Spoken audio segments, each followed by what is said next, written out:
Camerounaises, Camerounais, mes chers compatriotes, vous comprendrez, j'en suis sûr, que je commence ce message traditionnel en vous parlant de l'irruption sur notre planète de la pandémie du coronavirus. À cet égard, l'année 2020 restera certainement dans les mémoires comme une année sombre, marquée par des centaines de milliers de morts à travers le monde. Comme la quasi-totalité des pays, le Cameroun a été touché, peut-être moins gravement que d'autres États. Malgré nos efforts, le Covid-19 a endeuillé de nombreuses familles et provoqué de graves difficultés dans le fonctionnement de notre économie et de notre société. J'ai saisi cette occasion pour saluer de nouveau le dévouement de nos médecins, infirmiers et de façon générale de notre personnel de santé, grâce auquel de nombreuses vies ont pu être sauvées et continuent de l'être. Il est peut-être trop tôt pour essayer de tirer les leçons de ce douloureux épisode qui d'ailleurs se poursuit. Est-il nécessaire de rappeler que l'actuelle pandémie n'est pas la première et que l'histoire nous a appris que des épidémies ont anéanti des populations entières. La plus récente s'étant déclarée au lendemain de la Première Guerre mondiale. Faut-il y voir la responsabilité de l'homme, coupable d'exploiter sans modération les ressources naturelles de la planète et de se livrer sans cesse à des conflits générateurs de massacres et de maladies, ainsi qu'à des expériences pour développer des armes nouvelles. La question doit, je crois, être posée. Et quelle que soit la réponse, c'est le mérite de notre époque d'avoir clairement soulevé le problème de la relation entre l'homme et son milieu naturel. C'était, me semble-t-il, l'objectif de la conférence de Paris sur le réchauffement climatique, dont les recommandations restent d'actualité. Quoi qu'il en soit, nous ne devons pas pour autant dormir sur nos lauriers. J'ai personnellement constaté que la plupart de nos concitoyens ne respectent plus les mesures de protection édictées par le gouvernement. Au moment où, partout ailleurs, l'on constate une deuxième vague de l'épidémie, couplée à l'apparition d'une nouvelle souche du virus plus contagieuse, je vous exhorte de nouveau à porter vos masques, à vous laver régulièrement les mains et à faire appel à un médecin ou à tout autre personnel de santé au cas où des symptômes apparaissent. C'est le seul moyen de préserver les vies et de freiner la propagation du virus. Mes chers compatriotes, l'attention que nous avons dû porter à la situation sanitaire ne nous a pas empêchés de nous consacrer aux autres tâches essentielles liées à la gestion de notre pays, c'est-à-dire assurer la sécurité et la paix sur toute l'étendue de notre territoire national, consolider notre processus démocratique, enfin poursuivre la réalisation de notre programme de développement sur les plans économiques, social et culturel.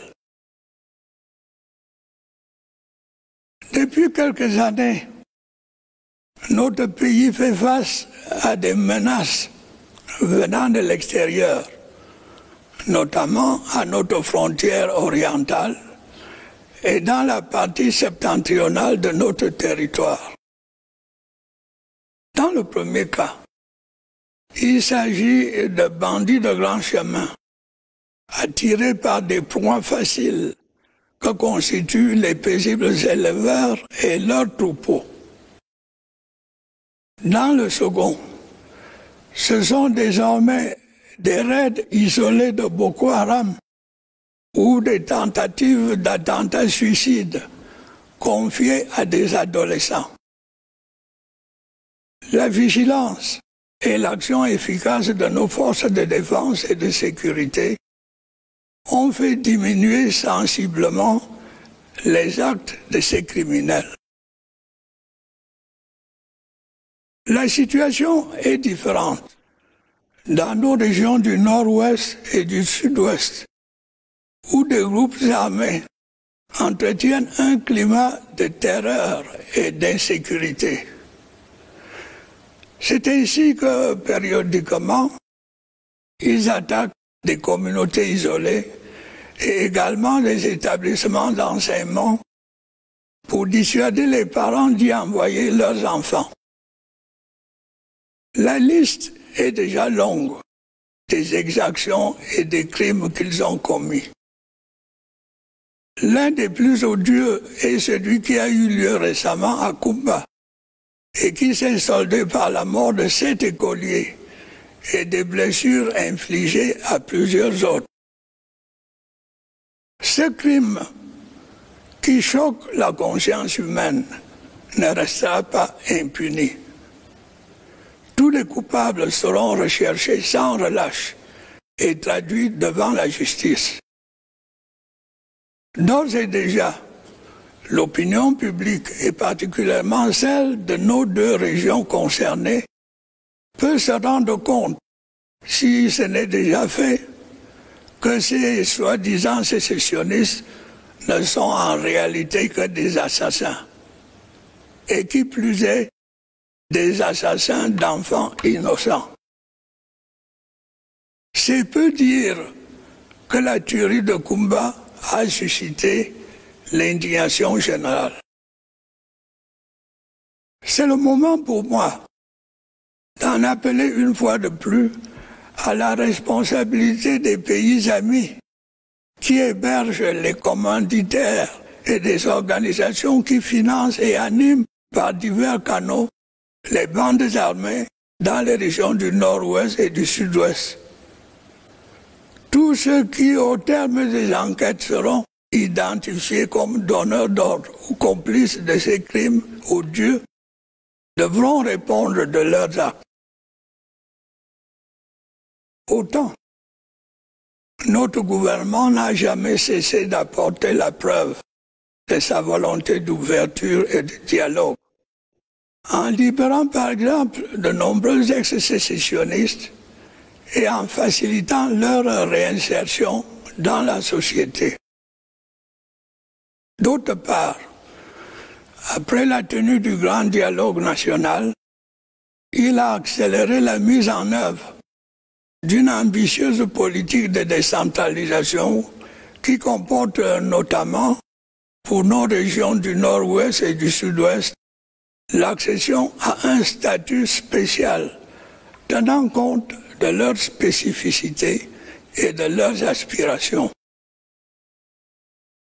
J'exhorte de nouveau les jeunes enrôlés dans les bandes armées à sortir de brousse et à regagner les centres de désarmement, de mobilisation et réintégration DDR, afin de retrouver, comme leurs autres jeunes compatriotes, une vie normale. L'insécurité dans les régions du nord-ouest et du sud-ouest n'a que trop porté préjudice à notre pays. Notre démocratie permet l'expression pacifique de toutes les opinions, mais dans le respect des lois et règlements. Sinon, la paix et la stabilité seraient menacées. C'est le lieu de se féliciter de l'attitude patriotique de ceux de nos concitoyens du Nord-Ouest et du Sud-Ouest qui, non seulement coopèrent de plus en plus avec les forces de défense et de sécurité, mais aussi entreprennent de lutter courageusement contre ces bandes armées. Ils ont pris conscience que ces gens-là n'agissent pas dans l'intérêt des populations. Je voudrais également saluer ici la bravoure de nos forces de défense et de sécurité qui n'ont pas failli à leur devoir de protection de l'intégrité du territoire national, des personnes et des biens. Elles méritent le respect et la considération de tous. Je les encourage à persévérer et à demeurer une force républicaine respectueuse des droits humains.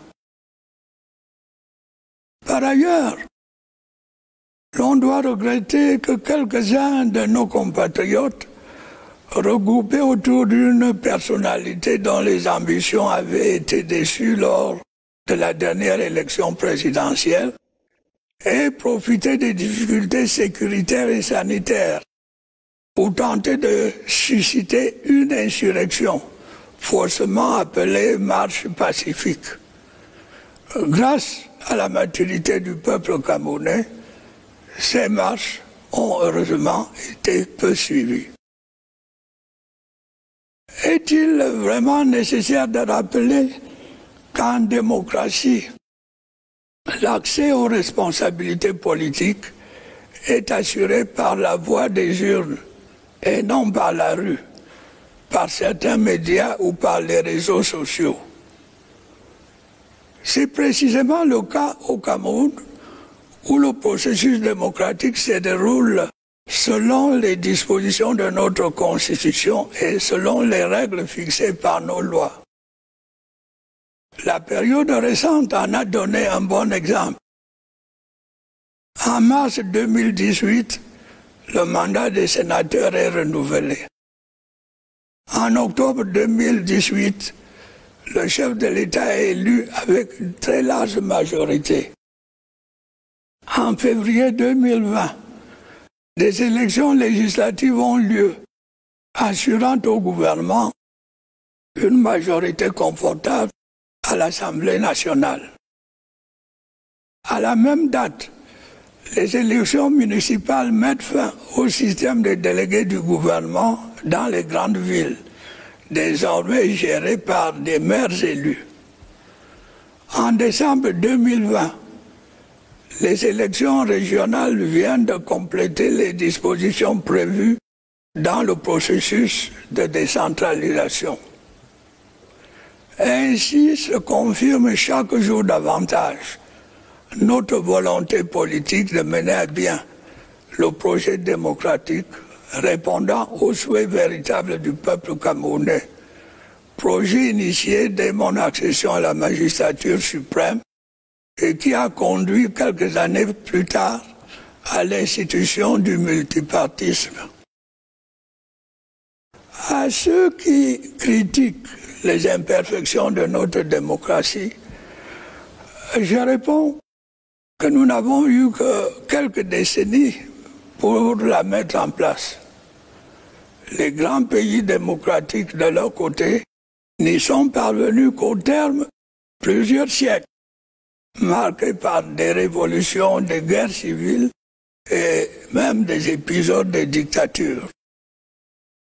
Pour ma part, je suis bien conscient de tout ce qui reste à faire, mais j'ai la conviction que nous sommes sur la bonne voie et que bientôt nous pourrons tous être fiers de nos avancées démocratiques. Mes chers compatriotes, il faut bien reconnaître que le contexte international notamment la pandémie du coronavirus et la baisse de la croissance mondiale, n'a pas facilité la bonne tenue de nos finances publiques et de notre économie au cours de l'année qui s'achève. Tout en maintenant nos objectifs de croissance, nous avons dû prendre des mesures de consolidation budgétaire et de soutien à l'économie afin de passer le cap difficile et de rendre possible une politique de relance en 2021. C'est ainsi qu'il a été décidé de finaliser les projets qui concernent le championnat d'Afrique des Nations 2021 et la Coupe d'Afrique des Nations de football de 2022, de poursuivre la mise en œuvre des plans de reconstruction et de développement des régions du Nord-Ouest et du Sud-Ouest, ainsi que de l'extrême Nord. Malgré ces efforts, il est prévisible que notre taux de croissance, qui s'était stabilisé autour de 4% au cours des dernières années, subisse une nette érosion en 2020 et que l'inflation reparte légèrement à la hausse. L'impact du ralentissement de l'économie mondiale et l'évolution de notre situation nationale, notamment en ce qui concerne l'augmentation des dépenses de sécurité, y ont sans doute contribué.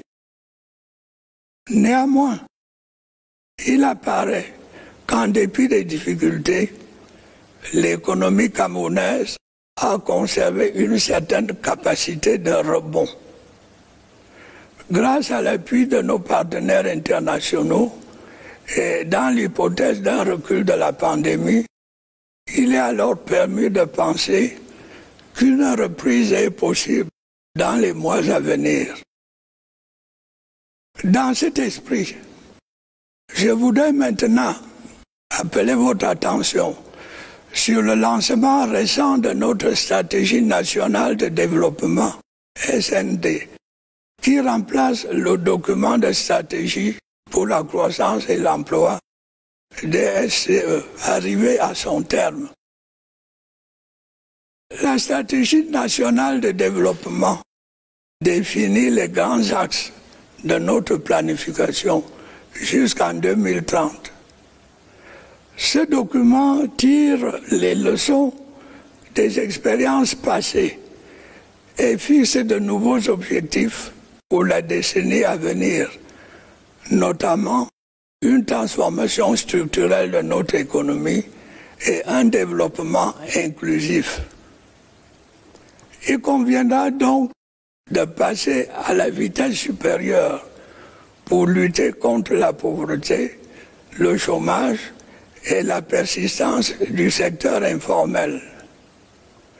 Il faudra également s'efforcer d'atteindre un taux de croissance de 8% en procédant à une transformation structurelle de notre économie et en améliorant l'efficacité de la dépense publique. Ainsi, nous conserverons toutes les chances de parvenir à l'émergence à l'horizon 2035. Bien entendu, nous poursuivrons par ailleurs la mise en œuvre de notre politique de développement social qui a été définie au début du septennat en cours, qu'il s'agisse de l'emploi des jeunes, de l'éducation, de la santé et de la famille. Telles sont, mes chers compatriotes, les grandes lignes de l'action que, malgré les difficultés, le gouvernement s'est employé à mettre en œuvre au cours des derniers mois et qu'il va poursuivre dans les prochaines années. Celles-ci seront cruciales pour notre marche vers l'émergence. J'ai la conviction que nous pourrons atteindre nos objectifs à condition que nous acceptions de faire les efforts nécessaires et d'entreprendre les réformes indispensables. Camerounaises, Camerounais, mes chers compatriotes, l'année qui s'achève n'a pas été une année facile. Nous avons dû relever de nombreux et importants défis. Nous devons rester, comme par le passé, unis et déterminés. Le peuple camerounais a toujours montré qu'il était à la hauteur des enjeux qui le concernent. Il faut s'en féliciter. Bonne et heureuse année à toutes et à tous. Vive